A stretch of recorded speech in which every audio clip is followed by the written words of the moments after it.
The motion picture industry responds to COVID-19 with a slew of film release updates. My older brother's better half calls into the show to review our latest Netflix party, and I reveal my top 5 films of the 1980s. I'm Joe Acierno. This is Real Talk.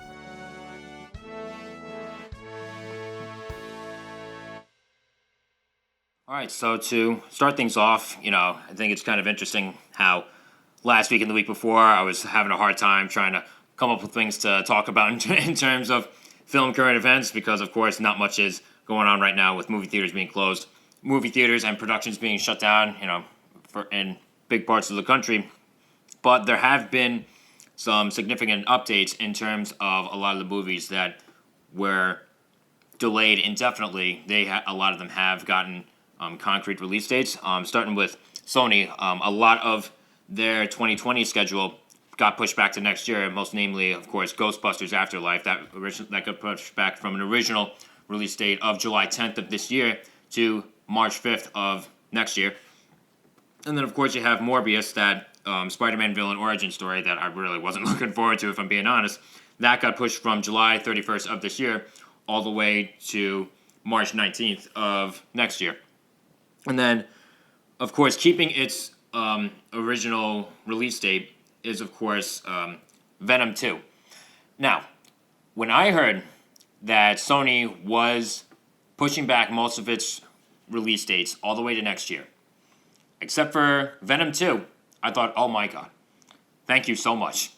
Thank you so much for keeping the movie, the sequel to the lackluster Venom, at its original release date. Thank you so much for that decision making right there. Again, maybe they learned from the mistakes of the previous Venom film. Again, was it completely horrible? No. But were there some glaring flaws? Absolutely. Maybe they'll be able to look back on that one and just be like, you know what? Maybe we'll write a better screenplay for this one. Maybe we'll cast a villain that's actually somewhat intimidating, that people can actually take seriously. So maybe they learned from the mistakes of the previous Venom film, but we'll see what happens as far as that. Disney made a huge line of announcements, namely, of course, Artemis Fowl. Instead of getting a theatrical release date of May 29th of this year, it's just going to premiere on Disney+, and its streaming premiere hasn't been finalized yet. That's still to be determined.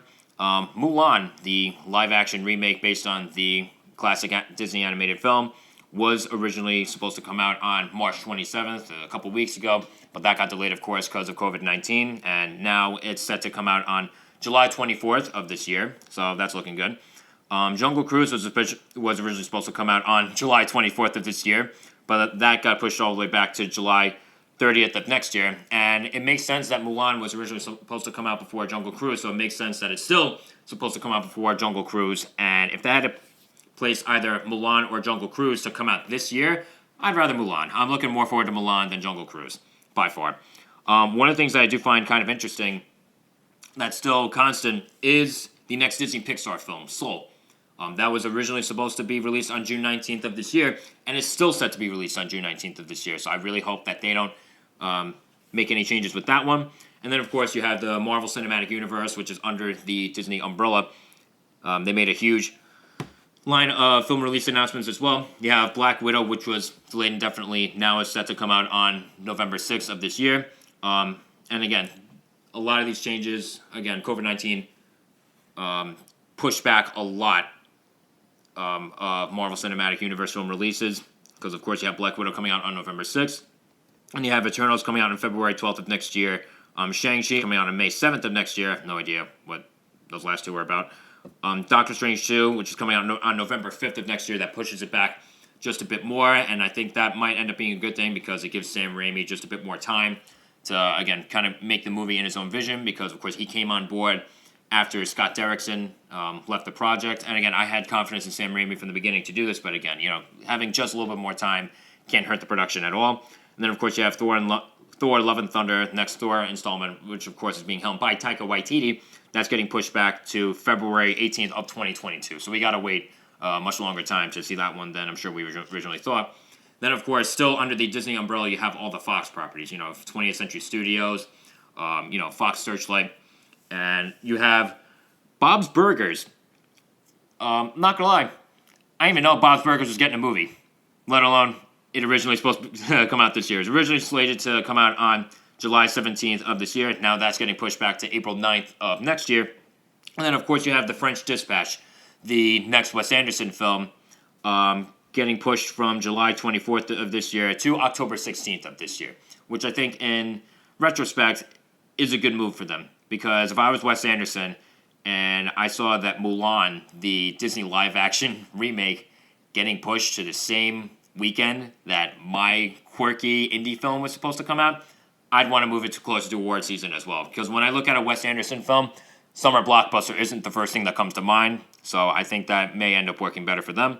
And then just in terms of other film release dates that, again, films were delayed indefinitely and now have been announced, Wonder Woman automatically got pushed back from June 5th of this year to August 14th of this year. So that's not that far away. Same with SpongeBob, the SpongeBob movie Sponge on the Run. What the hell they were thinking with this movie, I have no idea. But that was originally supposed to come out on May 22nd of this year. Now it's getting pushed back to the end of July 31st. A Quiet Place 2. I was really looking forward to this one. It was supposed to come out on March 20th. It was one of the first films to get delayed indefinitely because of the coronavirus. Now that's slated to come out on September 4th of this year. And then, of course, Top Gun Maverick was originally supposed to come out on June 24th of this year. Now that's getting pushed all the way back to just a couple days before Christmas. So, now again, I'm trying to gauge all of these film release announcements, and it seems like the movie industry seems to be gauging as to when everything with COVID-19 is supposed to, at the very least, subside. Because again, at least in my mind, this feels like just a bit more of an optimistic note because just within the last couple of weeks, you went from films being delayed indefinitely. Again, we had no idea when they were coming out at all, to coming out starting in July. Again, a lot of those release dates have been pushed back to either July or August. So again, that gives me some kind of hope. And again, I think that's kind of a look as to see how confident the film industry is as far as like, okay, when's all this pandemic craziness actually going to end? So again, that gives me a little bit of hope as well. But again, there are a few bigger film names that have been delayed indefinitely but don't exactly have a new release date yet. You have In the Heights, the film based on the classic Lin-Manuel Miranda musical. You have Greyhound, the Tom Hanks World War II film. The Woman in the Window, starring Amy Adams. It is a psychological thriller directed by Joe Wright, same guy who directed Darkest Hour and Atonement. You have Antlers, the Scott Cooper horror film that Guillermo del Toro was a producing hand on. That, of course, doesn't have a release date either.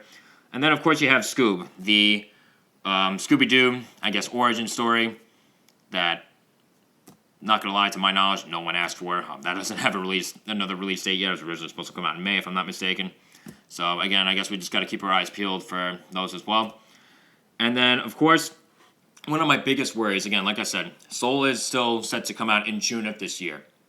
And I'm hoping that stays that way. And I'm hoping the same for Tenet, the next Christopher Nolan film. That's currently slated to be released on July 17th of this year. And I really hope that ends up staying this way because, again, it's Christopher Nolan. He's one of my favorite filmmakers. He's a fantastic filmmaker. And I think everything in this film, or at least, again, we can only judge so much based on the preview, but there are a lot of things in this movie that have the potential to stand tall as a classic summer blockbuster. Like, I'm getting a lot of Inception vibes from everything surrounding this movie.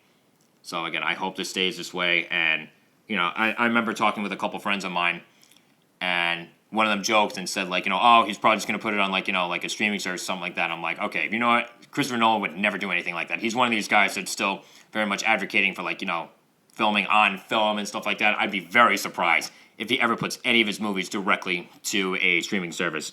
So we will see what happens as far as that. And again, like I said, it seems like you can kind of gauge as to how confident everyone in the motion picture industry is feeling about like when exactly this is supposed to end. I think some are more confident than others, but again, this is kind of like a very rough gauge as to like, okay, maybe this will be over within like the next couple months. So, you know, we'll see what happens as far as that. And again, just to cap off, both IndieWire.com and Deadline.com are cited for the information presented to you in this segment. All right, to go on with the show, I don't know if you all remember, a couple episodes ago, my brother was on the show, and he referred to a certain someone as his better half. And if you were wondering who that better half is, she's currently on the phone with us right now, Stefani Cassidy. How are you doing today? Good. How are you doing today? I'm about the same, considering the circumstances. So you know what? We're we're just gonna make do with what we've got exactly. So now, like I've been saying, the last few episodes, we've been taking advantage of the Netflix Party extension that the streaming giant recently added on to combat this whole COVID-19 pandemic, so that way no one, I guess, feels too isolated from each other. And the last movie that we decided to watch as a group together was The Perks of Being a Wallflower. For those of you who don't know, the film follows a socially reserved wallflower as he enters high school and becomes close friends with a close-knit group of seniors. He falls in love and battles his own inner demons. The film is directed and written for the screen by Stephen Chbosky and is based on his novel and stars Logan Lerman, Emma Watson, Ezra Miller, Dylan McDermott, Kate Walsh, and Paul Rudd. Now, Steph, you were the one that decided to pick this movie. So what is it about this movie that makes you so enthusiastic about it that made you want to watch this with us so badly? Well, before you ask if I've read the book, I unfortunately have not. Neither have I. Disclaimer, folks. Neither one of us have read the book. Nobody tell anybody about that. Just going on YouTube, whatever.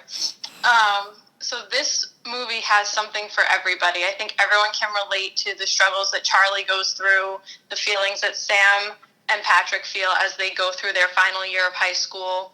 Without saying too much, Charlie also faces a lot of trials and tribulations through his first year of high school, which I think a lot of people can find something that resonates with them, whether it's something they also went through or something that they can, understand or know someone who went through. So I think it's just, obviously it's a very sad movie without giving away too much, although the movie came out 8 years ago, so if you haven't seen it, what are you people doing? Yep. But I definitely think there's something for everybody in that movie, and that makes it, really special to me. I agree with everything you just said. Going to one of the first points that you addressed, how, we can all, kind of understand exactly what everyone's going through, and in particular, for whatever reason, I can see... I'm trying to figure, how self-obsessed and pompous this might sound, but for whatever reason, anytime I watch this movie, I'm always able to see a lot of myself in Charlie. Again, just, this very shy and kind of reserved guy. And I know that's, again, when I get to know someone, that changes, but I know a lot of times, I can be... a bit to the more reserved side, especially when I meet someone, not necessarily, I don't really have the easiest time opening up with, my personal feelings and stuff like that. And again, like I said, that's just something I see a lot of in myself as well as Charlie. And going to what you're saying about, a lot of it being very sad, again, this movie is very emotionally resonant. There are things where it is very sad, but at the same time, there are also points that are very funny. And I think to balance out this movie, the humor that's in it, is quite necessary. And I think it takes all the highs and lows of growing up, of our coming of age, and instead of just making them look like peaks and valleys, they turn them into mountains and sinkholes. Because, the highs in this movie are so high, they feel so great, but the lows in this movie just knock you out in, honestly, the best way possible. I never have a bad feeling watching this movie, or hell, even when there are certain, more depressing scenes in the film, I just feel touched and satisfied, because I think these are certain things that you need to be able to feel in order to be completely human. Exactly. Like you said, it's about being human, and that nobody's life is all sunshine and rainbows, 100% of the time. Sometimes, things happen to us, deaths in the family, loss of friendships, changes in schooling, jobs, all these things happen to us, and they're part of our, the fabric of what makes us ourselves. And we can't ignore that in favor of a movie that's all about, sunshine and rainbows, everyone's happy all the time, and because that's just not realistic. And I think this movie's very realistic in that sense, where there's, like you said, there's mountains and there's very low pits of Sinkholes. Sadness. Sinkholes was the sinkholes. I know you're trying to quote me on that one. Sinkholes was the word. Not doing a very good job. It's fine. But yeah, no. Even then, like I said, the characters are very relatable. They're very layered. They all have their own different like personalities and backstories. And like you said, like you can kind of just. I feel like everyone knows at least one person like the three main characters, and I think again that's probably one of the things that resonates so much in this film. Like I said, it's very funny. One of the things that I do love about this movie is that it's beautifully filmed.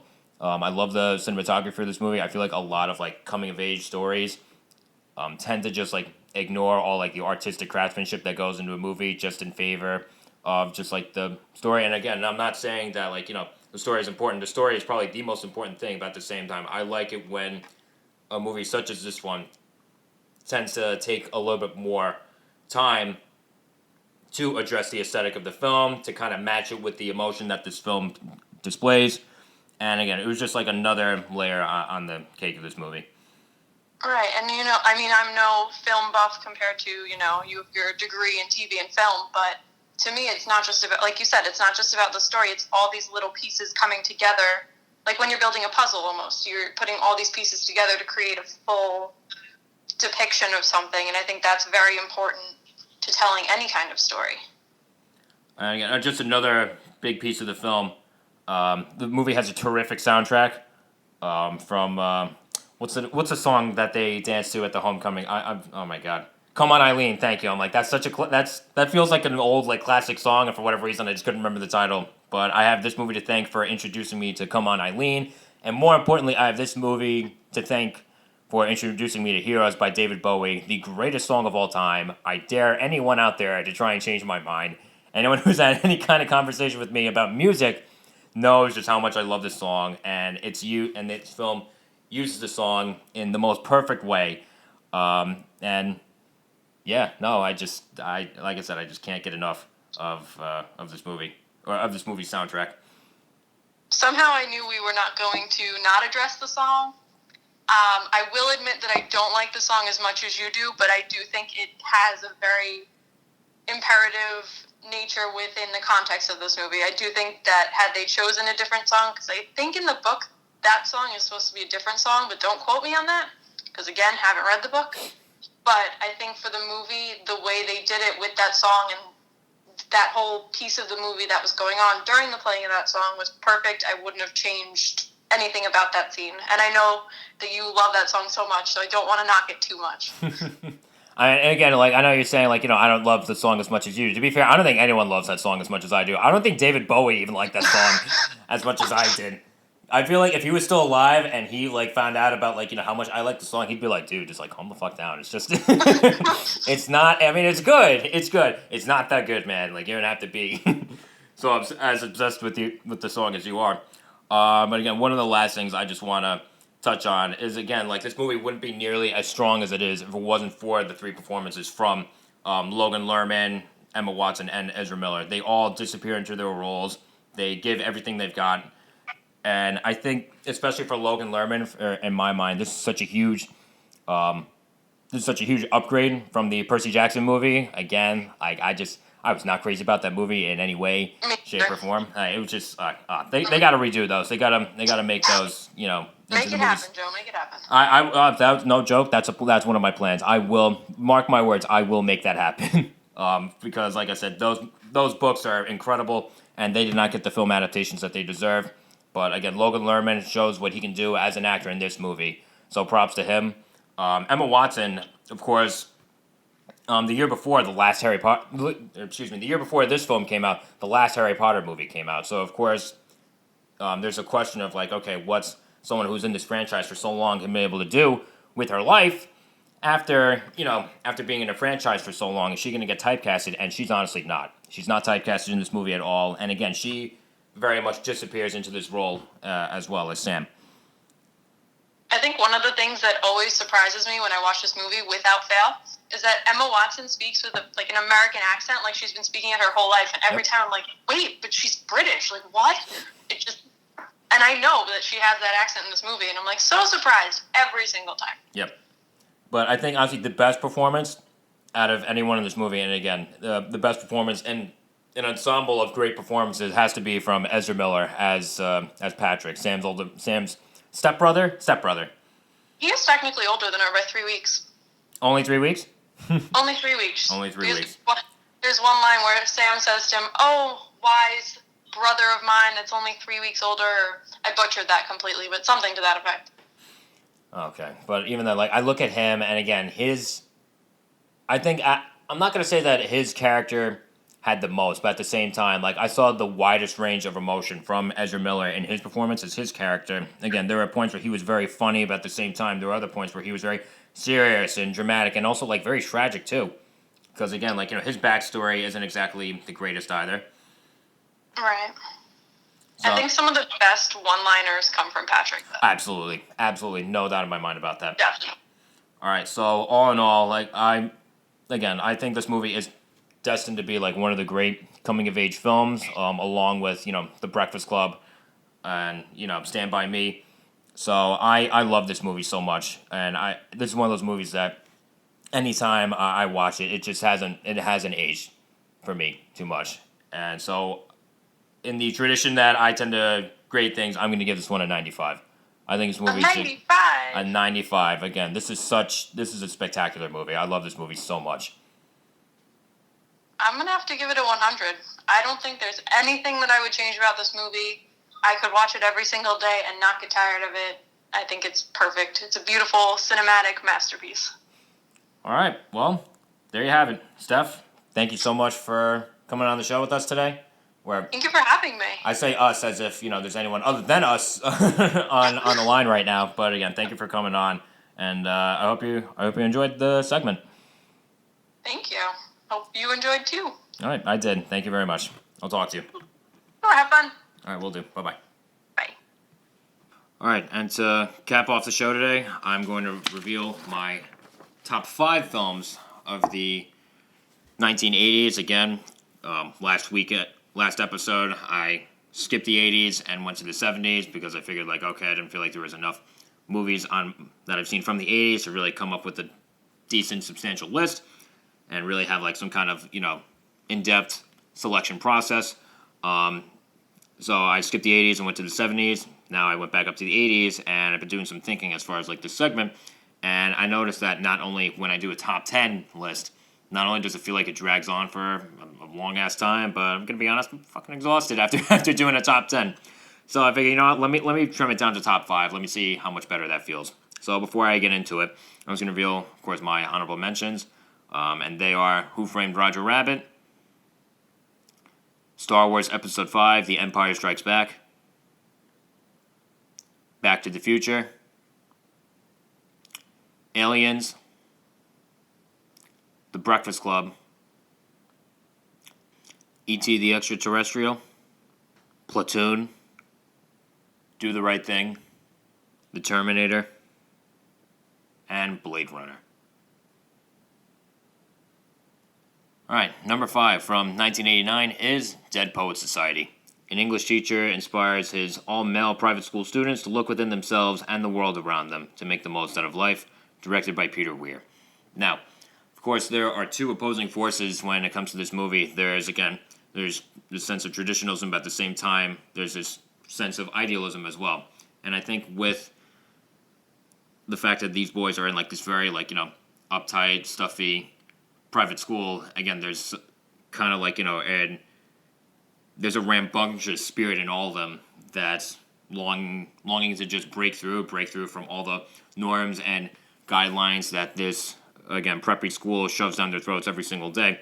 So then, of course, you have someone like John Keating, a former student there himself, played by Robin Williams, and I think he very much provides the life and balance that these boys need. And again, the film as a whole just offers a lot of wit and wisdom, and again, doses of realism to balance the flat out just inspiration, idealism that this film very much teaches to not only its students but its audience as well. Again, who could forget the classic line, "Carpe diem, seize the day." Again, I think that's very much a mantra that I every now and then do my best to live by. And of course, you have Robin Williams. Like I said, he plays John Keating, the professor that changes the lives of all these boys. and he's just absolutely wonderful in the film. He got an Oscar nomination for it, and rightfully so. His performance is just absolutely fantastic. Again, you can't really expect anything less from... I don't know if you can say you can't expect anything less from Robin Williams, but again, Robin Williams, I can't believe that he's gone however many years at this point. I believe it's 6 years at this point, and it still feels like, he just went yesterday, and I think that's in large part because, we are never going to get another one like him. And then, of course, again, the film, of course, has a very realistic, but at the same time, very emotional core to it. It's a very emotional coming-of-age story, especially the ending, where I don't want to give away too much, even though this movie is over 30 years old. But there's a way that the students all pay tribute to their beloved professor in a way that's very touching and memorable, to say the least. All right, coming at number 4 from the beginning of the decade is the classic Raiders of the Lost Ark. In 1936, an archaeologist is tasked with finding the Ark of the Covenant before the Nazis can take advantage of its holy powers. The film is directed by Steven Spielberg. Now, of course, this is a gem amongst 80s movies. It's obviously a huge part of 80s culture. I remember back in high school for senior week, one of our day themes was 80s Day. And I, of course, was Indiana Jones, and I've lost count of how many times since, I believe, the 6th grade, I was Indiana Jones for Halloween. I just always liked how I looked in the costume. I never felt like looking anywhere else or dropping money just for a costume, because I always just had that original brown leather jacket and fedora hat from whatever costume I had back in the 6th grade. That miraculously still fits. I don't know how I should feel about that, but anyway. So, this is an icon amongst action movies, is an icon amongst 80s films as well, and it's very easy to see why. There's a grand sense of adventure and action. Of course, it's very thrilling, and one of the things that I noticed about this action movie in particular is, like I said, it's very witty. There's something that feels very smart and substantive about everything going on in this movie, as opposed to a lot of other action movies where you kind of just lose brain cells watching them. And I noticed that, again, even there are a lot of course, fantastical elements in this film as well. I guess fantastical, depending on how religious you are. There's a lot of otherworldly presences in this film, and I love how you have that otherworldliness blending in so seamlessly with this sort of, again, realistic action feel. And another thing that I love about this movie, just to cap things off, of course, this is a Steven Spielberg film. This is one of his most memorable films by far. Is easily among the high points of his filmography. And the film, of course, focuses more on just like the thrills and the funs and the adventure. Like I said, this grand sense of adventure, as opposed to like the trademark sentimentalism that Spielberg is very much known for. And again, like I've said in other films of his, in my top 10 lists, there are movies where I feel like that sentimentalism works well. And I don't feel like this movie would have been one of them if he overstuffed it with the sappiness. And I'm glad that he didn't. Coming in at number 3 from 1983 is Terms of Endearment. This film chronicles the love and life problems experienced between a mother and her daughter. This film, of course, is directed by James L. Brooks, and it makes a lot of sense that this movie is directed by James L. Brooks because this is a very funny movie, but at the same time, there's a very warm heart at the core of this movie. And I think that just shows the kind of filmmaker that James L. Brooks is between this movie, between As Good as It Gets. And I'm always surprised to see that he's one of the leading creative heads for The Simpsons, which again, I think that very much tunes in the humorous manner of the stuff that he tends to put out. And then, of course, Terms of Endearment is no exception. As funny as this movie is, it's very charming, it's very sweet, but at the same time, there are certain points in this movie, particularly towards the end, that are kind of heartbreaking. And I think that heartbreak comes in largely because of the array of great characters just all across the board. Like I said, everyone has their own different personalities and, backstories and conflicts and inner conflicts and stuff like that. So, again, this is one of those movies, as much as I liked As Good as It Gets, as great of a movie that is, this movie feels very much like James L. Brooks' defining work, at least in my opinion. And then, of course, you have terrific performances all across the board. Shirley MacLaine won the Academy Award. Jack Nicholson won the Academy Award. Deborah Winger was nominated. Everyone in this movie is just absolutely fantastic. And for whatever reason, I don't feel like this is a movie that people talk about as much from the 80s, and I'm honestly not sure why, because this is honestly a great movie. I think, even though it is kind of a chick flick in a way, probably should have watched this with my mom and my sisters. I feel like that would have been something nice to do, but for whatever reason, as impatient as I am, I just couldn't wait. I couldn't wait to do it for the show. So, I feel like this movie does have a much wider appeal than people might think. But, again, that's just a personal opinion of mine. I feel like this is a movie that people should be talking about much, much more. And like I said, this is a movie that kind of cemented James L. Brooks as a creative voice in my mind. All right, coming in at number 2, all the way from the end of the decade, is Born on the 4th of July from 1989, and this film is the life story of Ron Kovic, a Vietnam War veteran who goes from a passionate war hawk to a conflicted dove after serving in the war. Now, this movie, of course, feels like a very personal film coming from Oliver Stone. He, of course, served in the Vietnam War, if I'm not mistaken, and there's a lot of anger in this movie. There's a very fiery approach to everything that this movie takes on, from kind of just like flashing a big middle finger to, the underworld of the system, from everything going on with the, Vietnam War and stuff like that.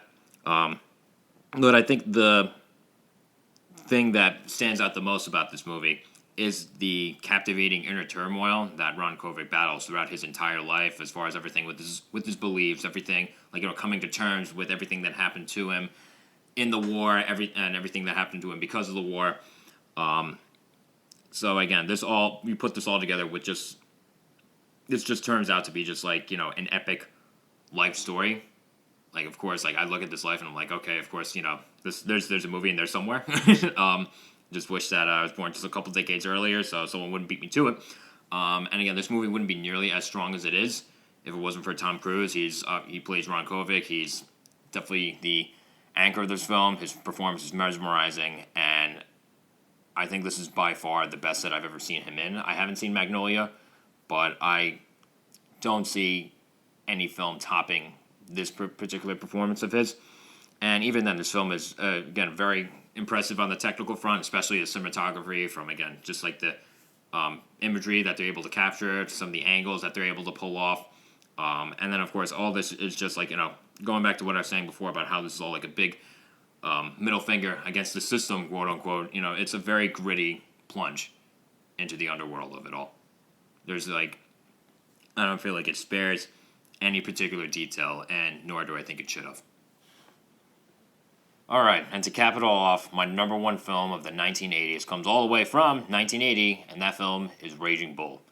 The film follows the rise and fall of middleweight champion boxer Jake LaMotta and all the internal and external demons that he wrestles with, and the film was directed by Martin Scorsese.